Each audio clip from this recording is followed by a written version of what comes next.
آج ہم اس دنیا کے اندر چھوٹی چھوٹی تکالیف کو لے کے بہت بڑے بڑے رونے روتے ہیں. جوتے کا تسمہ نہیں ملے،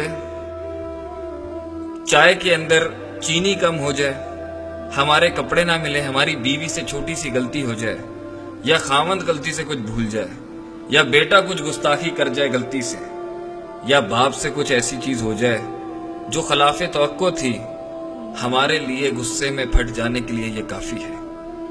تمیز اور تہذیب کے سارے پردے چاک کرنے کے لیے یہی اصول کافی ہے کہ بس مجھے بات بری لگ گئی، اور اس کے بعد ہم ساری زندگی ایک ڈپریسو ڈس آرڈر میں روتے ہی رہتے ہیں کہ مجھے جاب نہیں ملی، مجھے کریئر نہیں ملا، مجھے خوبصورت لڑکی نہیں ملی، مجھے لوگوں میں قبولیت نہیں ملی، میرے پاس گاڑی نہیں ہے، پیسہ نہیں ہے، اچھی گاڑی نہیں ہے، پیسہ نہیں ہے، نام نہیں ہے، شہرت نہیں ہے، قبولیت نہیں ہے، میرے ماں باپ نہیں ہے، میرے بچے نہیں ہیں.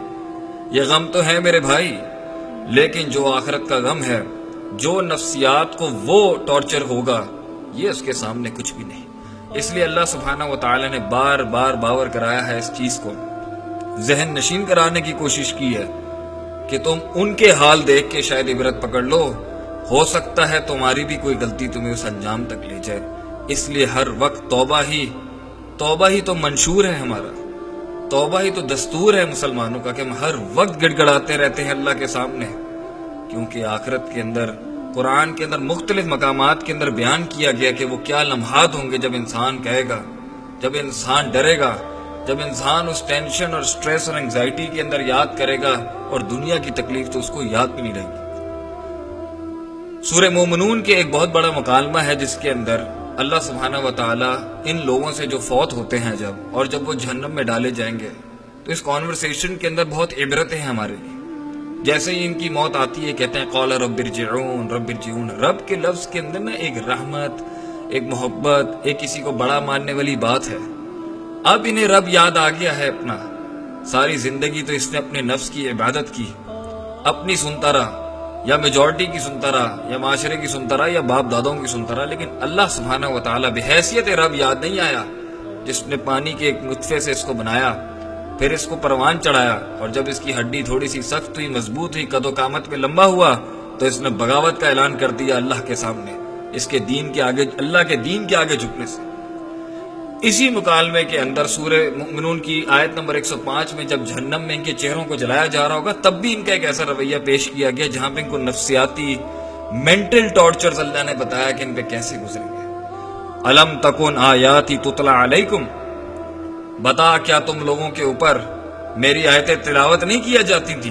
فکنتم بہا تکذبون، تو تم تھے ان کو جھٹلاتے. weren't they recited over you؟ تو اس عالم کے اندر جب انسان بے بس ہوگا، یہ کفار بے بس ہوں گے، اللہ کے دین کے باغی، اللہ کے دین کے مقابلے میں منافقت کرنے والے اور معصیت کرنے والے ساری زندگی، چاہے کلمہ گو بھی تھے، یہاں تو کفار کا ذکر ہے، لیکن وہ شخص جو اللہ کی نہیں مانتا وہ بھی جہنم میں جائے گا، اور اللہ چاہے تو اسے معاف بھی کر سکتا.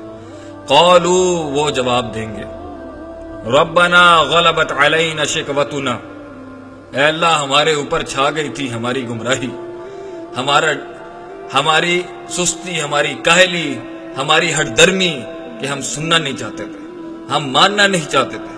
وَكُنَّا قَوْمًا ضَالِّينَ، اور اللہ ہم گمراہ لوگ تھے. ربنا، دیکھیں کتنا درد ہے اس کی آواز میں، ربنا ربنا کر رہا ہے، اور ساری زندگی کرتا رہا نفسی نفسی نفسی، میری ذات میری ذات میری ذات. ربنا اخرجنا منہا، اے اللہ مجھے باہر نکال دے اس ہولناک جہنم سے، یہاں کے عذاب سے، یہ پلسرات کی ہولناکیوں سے، آخرت کے ان منازل سے، ان مسائل سے جس میں انسان اتنی ٹینشن میں کہے گا اللہ مجھے باہر نکال دے. فَإِنْ عُدْنَا، اللہ اگر میں نے ایک دفعہ بھی پھر غلطی کر دی، فَإِنَّا ظَالِمُونَ، تو میں ظالموں میں سے ہوں گا.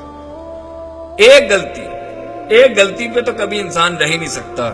اللہ تو خود کہتے ہیں نبی صلی اللہ علیہ وسلم کے لب مبارک سے کہ کل بنی آدم خطا، آدم کا ہر بچہ غلطی کرتا ہے. غلطی کرنا یہ کوئی بات نہیں، یہ بھی بہت بڑی بات ہے، لیکن انسان غلطی کرے گا.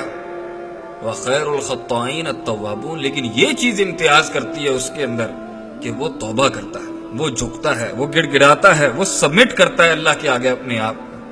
آج کہتا ہے کہ کروں گا ہی نہیں، ایک بھی نہیں کروں گا. کتنا بڑا دعویٰ ہے اس کا. اللہ کہتے ہیں قالک صحوفیہ ولا تکلمون، اللہ کہیں گے اس کو ذلیل و خوار کر کے ڈال دو جہنم کے اندر اور اس کو بولو مجھ سے کلام نہ کرے۔